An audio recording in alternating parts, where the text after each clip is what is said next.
Hi everyone, in front of me I've got ZTE Blade A51, and let me share with you how to change the screen timeout on this device. So let's start with opening the settings, and then let's simply tap on the display. Now we have to tap on Advanced, and right under it we will have the screen timeout option, so let's tap.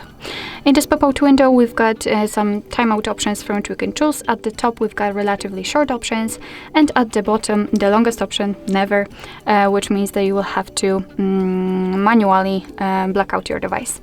So all you have to do is to tap on the option like to use. I will pick 10 minutes, and as you can see it is immediately notified right here, which simply means that from now on your device will black out after 10 minutes of inactivity.